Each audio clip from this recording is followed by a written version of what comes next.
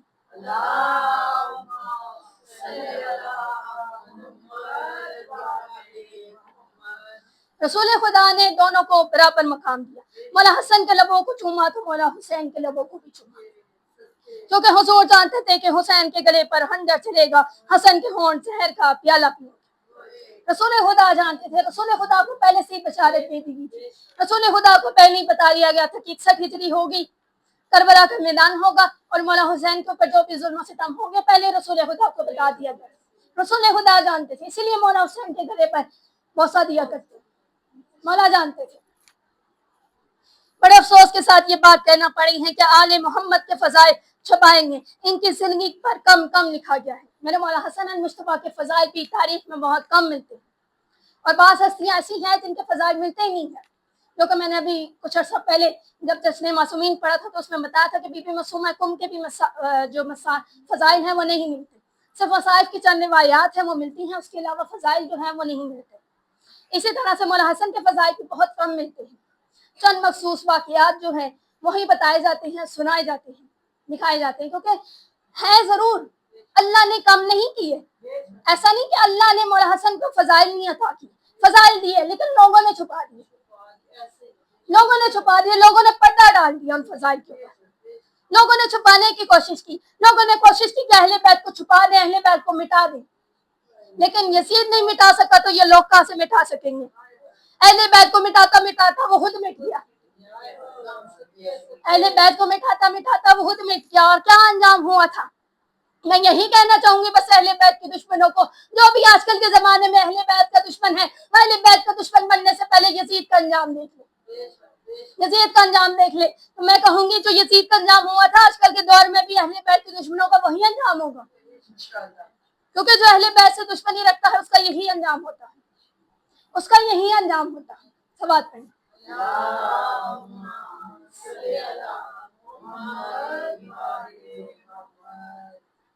یہ تاریخ اسلام کیسی ہے کہ اسلام والوں کو ظاہر کیے بغیر ہی تاریخ اسلام ہے. یعنی اسلام والوں کو ظاہر ہی نہیں کیا جا رہا. مولا حسن کو, بی بی معصومہ کو اور اس طرح کے جتنے پرسنالٹیز ہیں, مولا امام حسن عسکری, ان کے فضائل جو ہیں موجود تو ہے لیکن پڑھے ہی نہیں جا رہے, بیان ہی نہیں کیے جا رہے, چھپا دیے گئے ہیں. آپ کو تاریخ آپ اٹھا کر دیکھیں, اس کے اندر آپ کو ملیں گے ہی نہیں. بہت چند کہیں کہیں سے بڑی مشکل سے آپ کتابیں چھان کے ڈھونڈیں گے تو آپ کو کہیں نہ کہیں سے چند جو ہے جملے وغیرہ مل جائیں گے جن کو آپ جوڑ کے جو ہے بیان کر سکتے. اللہ نے فضیلت سب کو برابر دی. اللہ نے ایسا نہیں کہ مولا علی کو زیادہ دے دی, مولا حسین کو زیادہ دے دی, مولا حسن کو کم دے دی, باقیوں کو کم دے دی. اللہ نے برابر دی. اللہ نے برابر دی لیکن لوگوں نے چھپا دیا, کیونکہ لوگوں کو مخالفت تھی. لوگ چاہتے نہیں تھے کہ ذکر اہل بیت عام ہو. دشمن اہل بیت چاہتے تھے کہ معاذ اللہ ذکر اہل بیت مٹ جائے, لیکن ذکر اہل بیت نہیں مٹ سکتا, کیونکہ اللہ نے وعدہ کیا مولا حسین جب تک حیات رہے مولا نے اللہ کا ذکر کرتا رہا. اب اللہ نے حسین سے وعدہ کیا کہ جب تک میں باقی رہوں گا حسین حسین کی صدائے بلند رہیں. اب یہ اللہ کا حق بنتا ہے, حسین جتنی دیر باقی رہا اس نے اللہ اللہ کی صدا بلند کی. اب جتنی دیر اللہ باقی رہے گا اتنی دیر تک جو ہے حسین حسین کی صدائے بلند رہے. سوال پہ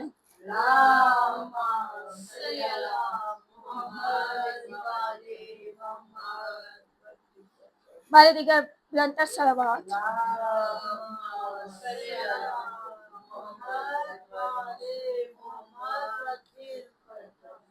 تاریخ آج بھی بھام ہے تو مولا حسین میدان کربلا میں تمام قاتلوں کو گھیر کر لائے. تاریخ میں آج بھی یہ ابہام ملتا ہے. حالانکہ وہ قاتل تعداد میں زیادہ تھے, راستے میں بھی مولا کو شہید کر سکتے تھے, تو پھر یہ ماننا پڑے گا کہ مولا حسین نے گھیر کر میدان کربلا میں لائے تھے تاکہ زمانے کو پتہ چل سکے کہ حق کیا ہے اور باطل کیا ہے. تاکہ زمانے کو پتہ چل سکے کہ حق کیا ہے اور باطل کیا ہے. انہوں نے جب مولا مکے میں تھے تب بھی قتل کرنے کی کوشش کی, لیکن اس لیے مولا حسین نے احرام توڑا اور کربلا کی جانب سفر کیا تاکہ زمانے کو پتہ چل سکے کہ حق کیا ہے اور باطل کیا ہے. اگر یہ وہیں پر مولا کو شہید کر دیتے, وہیں پر مولا کو مار دیتے تو زمانے کو پتہ ہی نہ چلتا کہ اللہ کون ہے اور رسالت کیا ہے, ولایت کیا ہے. اللہ کے ہونے پر کس نے یقین کرنا تھا؟ اللہ کی ذات کو بچانے والے مولا حسین، لا الہ کو بچانے والے 72 شہداء ہیں جنہوں نے اپنی قربانیاں دے کر لا الہ الا اللہ کو بچایا. سبات پڑھیں.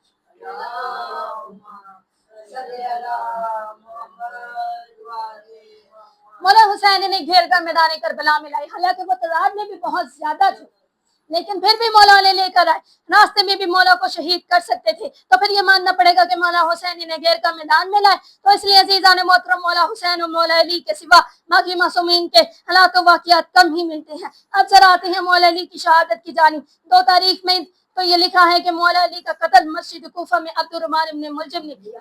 خدا لعنت کرے اس ملعون پر. اور قدامہ بنت شجج کے کہنے پر ہوا. مگر قدامہ کو حضرت علی سے کیا دشمنی تھی؟ عبد الرحمن نے کیوں قتل کیا؟ وہ بھی مسجد کوفہ میں جب اس وقت مولا علی کا دور اقتدار تھا.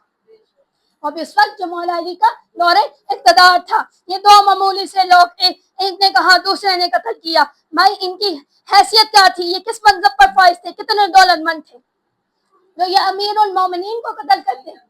آخر ان کی کیا حیثیت تھی؟ کس بنا پر یہ اہل بیت کو قتل کرنا چاہ رہے تھے، مولا علی کو قتل کرنا چاہ رہے تھے؟ ان کی کیا حیثیت تھی؟ صرف اپنی دولت پر ناز کرتے تھے یہ لوگ، صرف اپنی دولت پہ مان کرتے تھے یہ لوگ، کیونکہ انہیں پتا تھا ہمارے پاس بے بار دولت ہے. سوال پہ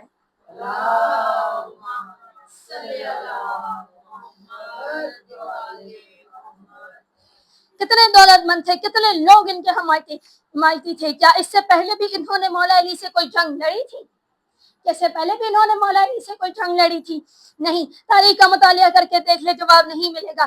تو پھر کسی ایسے کی حمایت تو حاصل ہوئی نا کہ جس نے پہلے بھی جنگیں لڑی ہو مولا سے، یعنی کسی ایسی کی حمایت ان کے ساتھ تھی جس نے مولا سے پہلے بھی جنگیں لڑی اور ان کو جو ہے بتایا کہ میں تمہارے ساتھ ہوں اور تم جو ہے مولا کو قتل کرنے کے منصوبے بناؤ. یعنی انہیں اویئرنیس کی ایک قسم دی، ان کی حوصلہ افزائی کی کہ میں تمہارے ساتھ ہوں اور تم جو ہے مولا کو قتل کرنے کا منصوبہ بناؤ. خدا لعنت کرے ان منونوں پر. سوال پڑھیں.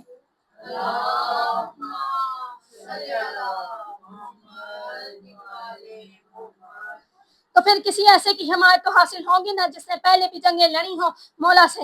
کوئی تو ہوگا جو اہل بیت سے اقتدار چھین کر خود اقتدار میں آنا چاہتا تھا، اقتدار کو اپنے ہاتھ میں کرنا چاہتا تھا. کوئی نہ کوئی تو ایسا تھا جو یہ سازشیں کر رہا تھا، یہ پلاننگز بنا رہا تھا. کسی طاقتور کی سرپرستی کے بغیر یہ کام ممکن ہی نہیں تھا. کسی طاقتور کی زیر سرپرستی کے بغیر یہ کام بالکل بھی ممکن ہی نہیں تھا کہ موجودہ حاکم وقت کو قتل کر دیا جائے. تو آپ جیسے جیسے آگے بڑھیں گے آپ کو مدھم مدھم سے اصل قاتل کی نشان ملتے جائیں گے. یہ مدھم مدھم اس لیے کہ میں نے پہلے بھی بیان کیا ہے کہ تاریخ کے مورخوں نے قلم بیچی ہے، اس لیے تاریخ میں الجھاؤ پیدا کیا گیا. تاریخ کے مورخوں نے جو ہے قلم بیچ دیا اور تاریخ میں جو ہے الجھاؤ پیدا کیا، اپنی طرف سے جو ہے واقعات بنا کر تاریخ کے اندر شامل کرنے کی پوری کوشش کی گئی تاکہ اہل بیت کے فضائل کو جو ہے کم کیا جائے. معاذ اللہ بہت سازشیں کی اس دور سے لے کے آج تک لوگوں نے، بہت سازشیں کی ان لوگوں نے کہ اہل بیت کے فضائل کو مٹا دیا جائے. وہ جو اللہ کی ذات جس کے فضائل کو بیان کرے، بھلا ان کے فضائل کو کون مٹا سکتا ہے؟ وہ اللہ کی ذات جن کے فضائل بیان کرے، قرآن میں جن کے فضائل بیان کرے، وہ جن کی شان میں قرآن کی آیتیں نازل کرے، بسم اللہ کی بے سے لے کے والناس کی سین تک، ان کو بھلا کون ختم کر سکتا ہے؟ کس میں اتنی جرأت جو انہیں ختم کرے؟ سوال پڑھیں.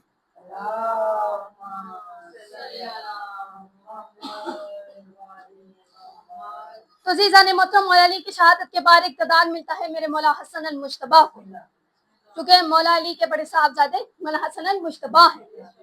مولا علی کے بعد اقتدار مولا حسن کو ملا.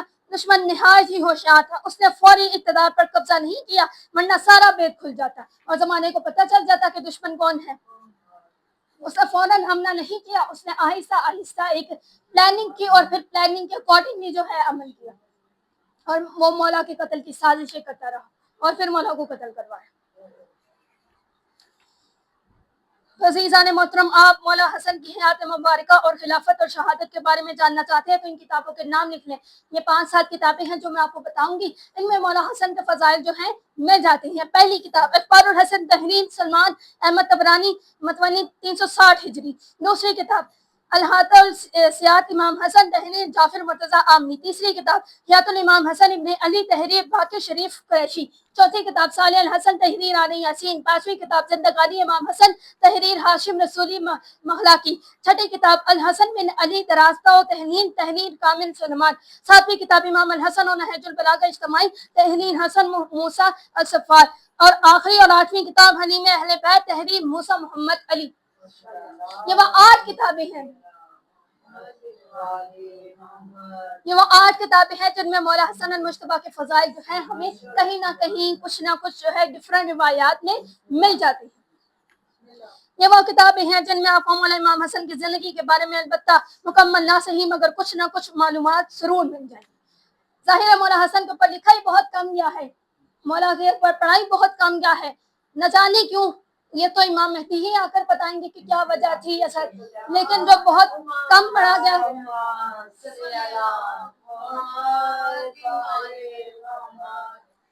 بہت کم پڑھا گیا، بہت کم لکھا گیا، لیکن یہ وہ کتابیں ہیں جن کے اندر سے ہمیں مولا حسن کے فضائل کچھ نہ کچھ مل جاتے ہیں، تاکہ ہم زمانے کو مولا حسن کے فضائل سنانے تو ہے نا، زمانے کو بتانا تو ہے نا کہ حسن کون ہے، زمانے کو پتہ چلنا چاہیے کہ مولا حسن کی کیا فضیلت ہے، کیا مرتبہ مقام ہے جو اللہ کی ذات نے انہیں دی۔ زمانے نے چھیننے کے لاکھ کوششیں کی، زمانے نے چھیننے کے لاکھ کوششیں کی، لیکن وہی بات نا بی بی نے کہا اس من تشاء و تذل من تشاء، اللہ جسے چاہے عزت دے، جسے چاہے ذلت، اللہ نے انہیں عزت دی، زمانہ چھین نہیں سکا۔ بڑے ملونوں نے کوشش کی، لیکن عزت اللہ کی دی ہوئی تھی، کوئی چھین نہیں سکا۔ شہید بھی کر دیا، شہید کر دیا، لیکن ان کی دی ہوئی عزت کو نہیں چھین سکا جو اللہ نے انہیں دی، بلکہ اللہ نے ان کی عزت میں مزید اضافہ کر دیا، اللہ نے ان کی عزت میں مزید اضافہ کر دیا، تاکہ زمانے کو پتہ چل سکے کہ اہل بیت اطہار کون ہے اور ان کی کیا فضیلت ہے۔ صلوات پڑھیں۔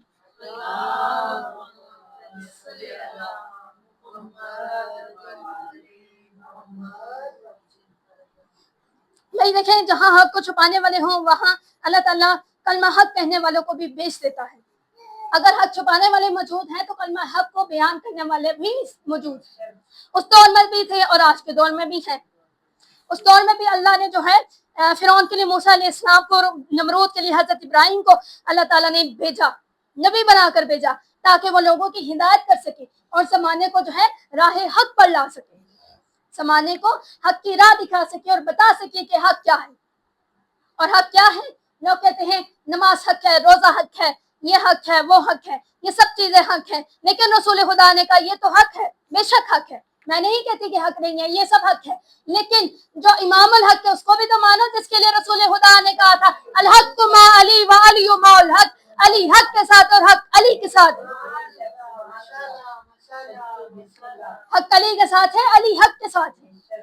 یہی بات کافی تھی کہ حق علی کے ساتھ ہے، صرف یہی نہیں کہا، آگے بھی کہا تھا کہ زمانے کو پتہ چل سکے کہ علی کون ہے، کہ علی حق کے ساتھ ہے، حق علی کے ساتھ ہے، علی حق کے ساتھ ہے، حق علی کے ساتھ ہے۔ تو اب جو بھی حق پہ چلنا چاہتا ہے، حق پہ قائم رہنا چاہتا ہے اور رسول خدا کے سامنے خود کو سرخرو کرنا چاہتا ہے، اسے چاہیے کہ وہ مولا علی کی ولایت کا اقرار کرے، ہم مولا علی کی ولایت کا اقرار کرے، وہ نمازوں میں علی ولی اللہ کو ناصم قرار مانے، وہ نمازوں میں علی ولی اللہ کو ناصم قرار دے۔ صلوات پڑھیں۔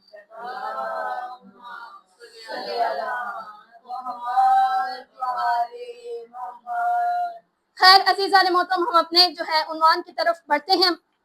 مولا علی کی شہادت کے بعد میرے مولا حسن کو اقتدار ملا۔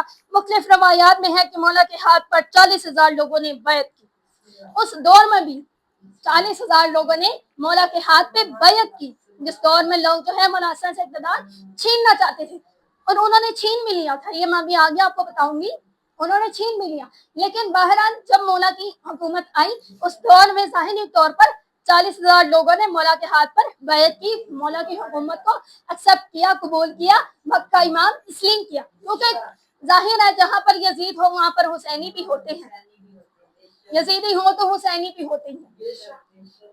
اگر اس دور میں جو ہے مولا حسن سے اقتدار چھیننے والے تھے اور ان کا ساتھ دینے والے تھے، تو مولا حسن کا ساتھ دینے والے بھی موجود ہیں، وہیں پر مولا حسن کے جو ہے ان کی امامت کو ماننے والے بھی موجود تھے، تو مولا حسن کو امام مان رہے تھے، مولا حسن کی امامت کا اقرار کر رہے تھے۔ صلوات پڑھیں۔